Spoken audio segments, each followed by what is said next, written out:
Assalamualaikum warahmatullahi wabarakatuh. Saya Zaki Arif bin Zainuddin, terdiri daripada kumpulan 3. Hari ini kami akan membentangkan inovasi sosial kami yang bertajuk Bisnes yang Sebenar.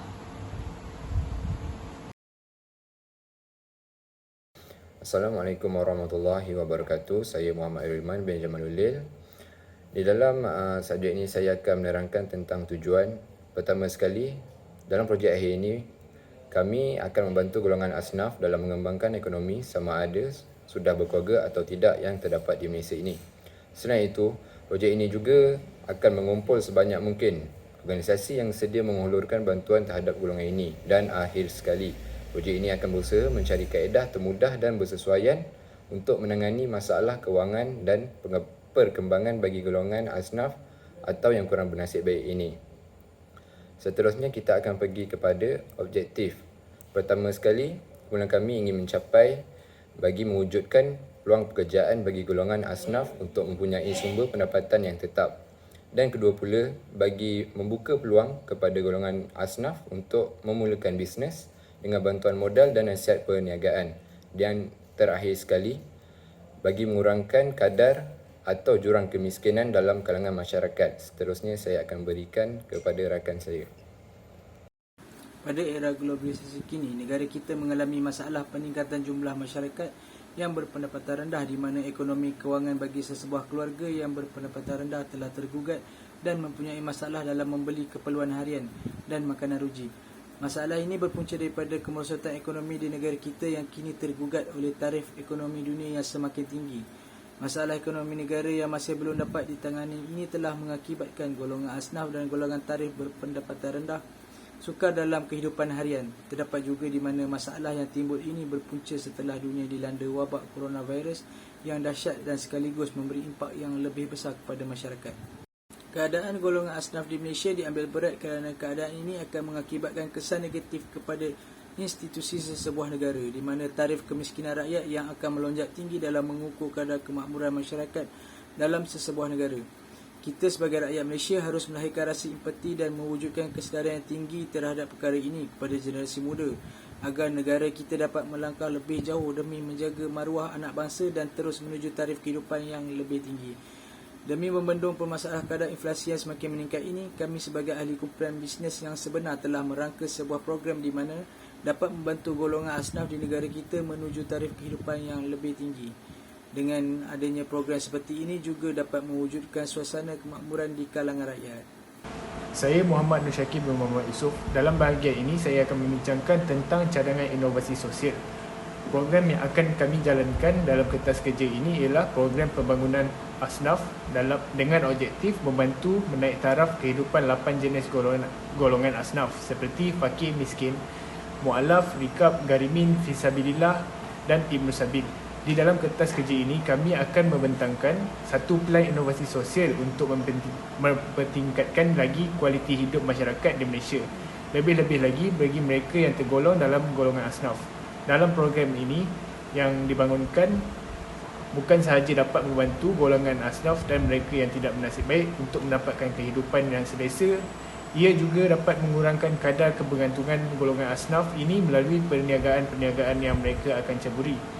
Melalui kaedah ini juga, mereka akan dilatih oleh golongan-golongan profesional untuk mereka mahir dalam selok-belok perniagaan.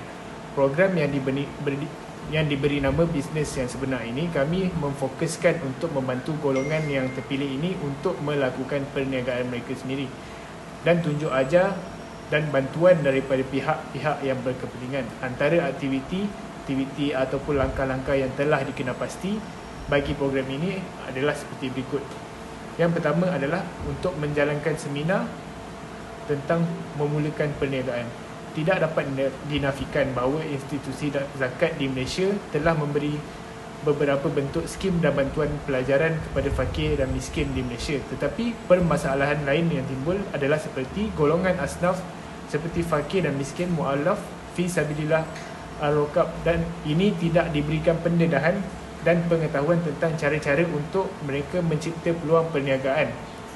Pada peringkat pertama, program ini menyasarkan 100 orang peserta yang terpilih daripada perbincangan bersama pihak zakat untuk menghadiri kursus seminar tentang cara-cara memulakan perniagaan. Kursus ini dijalankan secara percuma bagi mereka yang terpilih dan intipati khusus akan memberikan pendedahan kepada peserta bagaimana untuk mereka memulakan dan menguruskan perniagaan. Objektif bagi seminar ini dijalankan adalah untuk yang pertama, memberi pemahaman tentang apa itu perniagaan. Yang kedua, prinsip-prinsip pengurusan perniagaan. Ketiga, kemahiran pengurusan perniagaan. Keempat, kepimpinan pengurusan dan dalam pengurusan. Kelima, kaedah pengurusan perniagaan yang berkesan. Tujuan utama latihan ini diberikan pada golongan asnaf iaitu untuk meningkatkan kualiti serta kesejahteraan hidup mereka, termasuk golongan yang dikategorikan sebagai fakir dan miskin. Latihan asnaf ini hendaklah memberi fokus yang mendalam dan lebih tersusun dengan melihat potensi, minat serta kecenderungan golongan asnaf tersebut untuk berjaya dalam bidang yang diceburi. Justru, latihan asnaf ini diharap mampu mengeluarkan golongan fakir dan miskin dari kemeratan dan kemiskinan agar mereka selesa menjalani hidup lebih baik tanpa bergantung sepenuhnya kepada bantuan yang dihulurkan ataupun meminta-minta. Sekaligus memberi mesej baik dalam agama Islam iaitu sendiri agar berusaha untuk berjaya di dunia dan juga di akhirat.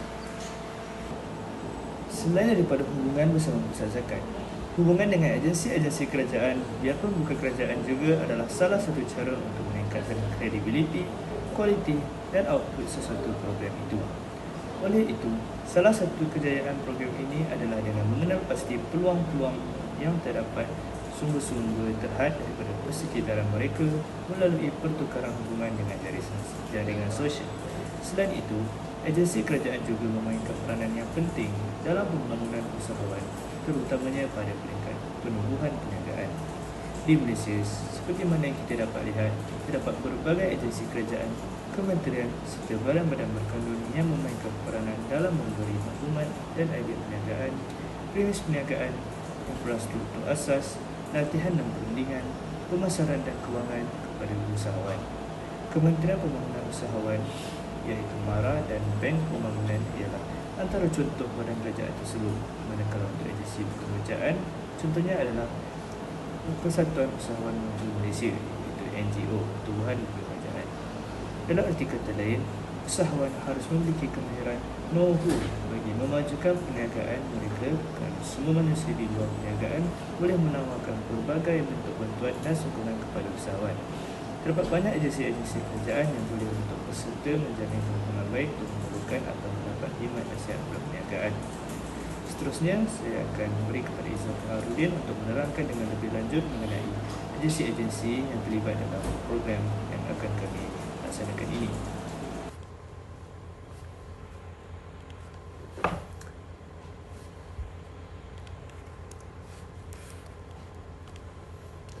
Terdapat pelbagai jenis agensi-agensi kerajaan yang boleh kita berhubungan baik untuk memulakan perniagaan. Yang pertama, agensi Majlis Amanah Rakyat iaitu MARA. MARA membantu menyelesaikan masalah atau meningkatkan prestasi dan produktiviti usahawan atau syarikat melalui khidmat nasihat yang berkualiti dan berkesan dengan dikendalikan oleh panel pemudah cara MARA. Yang kedua, skim ini ditumpukan kepada perniagaan, persendirian atau perkongsian atau syarikat sendirian berhad atau koperasi Bumi Putra yang sedang beroperasi. Agensi yang kedua iaitu Perbadanan Usahawan Nasional Berhad iaitu PUNB. Agensi ini menawarkan kemudahan khidmat runding untuk operasi pra-perniagaan, penilaian premis atau kedai dan lain-lain khidmat nasihat perniagaan. Yang kedua, memantau prestasi dan akaun syarikat atau perniagaan untuk memastikan usahawan menjalankan aktiviti perniagaan mereka di landasan yang betul. Dan agensi yang terakhir iaitu Hub PKS iaitu Khidmat Nasihat Perniagaan. Platform ini bagi PMKS dan usahawan untuk memperoleh pengetahuan mengenai perniagaan, mempelajari amalan terbaik perniagaan. Yang kedua, mendapatkan maklumat penting mengenai permulaan perniagaan, akses kepada pasaran, pembangunan modal insan, sumber kewangan, perkembangan terkini industri dan pelbagai aspek perniagaan yang lain. Last sekali, antara rangkaian perkhidmatan yang disediakan di Hub PKS adalah khidmat nasihat perniagaan, pautan Hub PKS iaitu kerjasama antara agensi kerajaan dan agensi lain, pocket talk, pusat sumber dan galeri produk PMKS. Hai, Assalamualaikum. Nama saya Ainun Anisha. Saya akan menerangkan perbincangan projek bagi program yang telah dilaksanakan berdasarkan objektif dan input yang disenaraikan dalam usaha mewujud dan membuka peluang pekerjaan kepada golongan masyarakat berpendapatan rendah, khususnya pelbagai impak dapat dilihat dari segi jangka masa pendek, jangka masa sederhana dan juga jangka masa panjang. Hal ini dilihat sekaligus dapat mengurangkan kadar kemiskinan dalam negara yang dilihat semakin meruncing. Dari perspektif pertama, yakni hasil dalam jangka masa pendek adalah program yang dilaksanakan berjaya mencapai sasaran jumlah peserta. Hal ini berkait dengan kempen yang diadakan yang berjaya menarik minat golongan anak muda untuk menyertai program ini. Mereka yakin dengan menyertai program yang diadakan dalam memberi mereka peluang untuk memulakan kehidupan yang lebih baik kerana mereka cakna akan intipati program yang diadakan. Berdasarkan kajian juga kita mendapati bahawa 30% peserta dapat memulakan perniagaan mereka sendiri selesai sahaja menimba pengetahuan daripada program yang diadakan. Seterusnya, implikasi positif yang dilihat hari dalam jangka masa sederhana adalah 100% peserta dapat memulakan perniagaan mereka sendiri.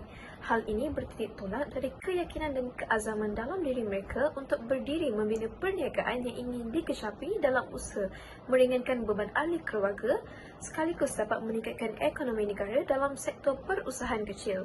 Kali ini sebahagian mereka yang jika dilihat pada statistik telah membuahkan hasil dengan memberikan pulangan modal.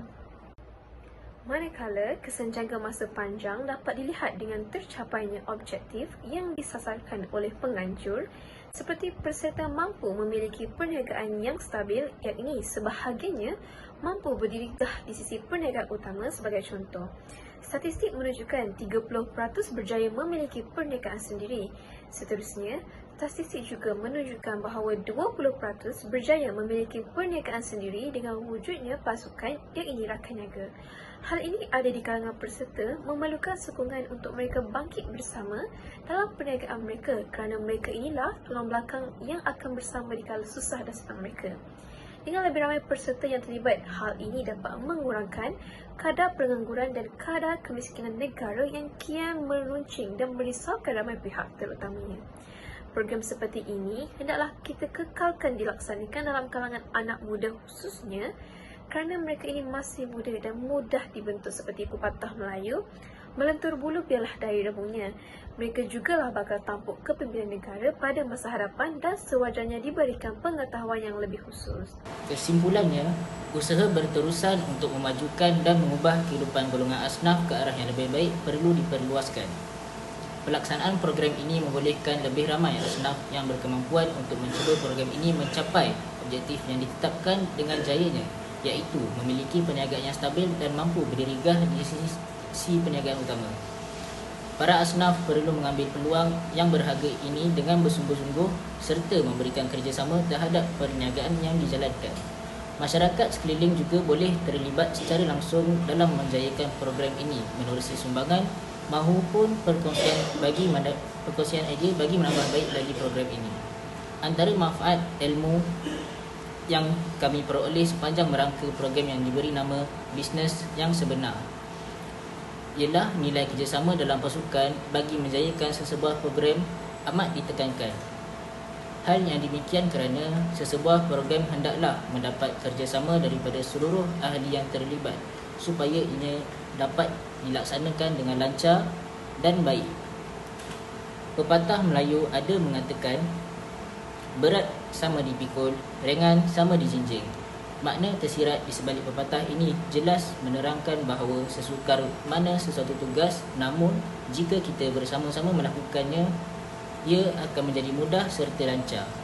Akhir kalam, kami dari kumpulan 3 amat mengharapkan program yang kami rangka akan mendapat sambutan yang galak serta memberangsangkan bukan sahaja terdiri daripada peserta iaitu golongan asnaf tetapi daripada seluruh pihak yang akan terlibat.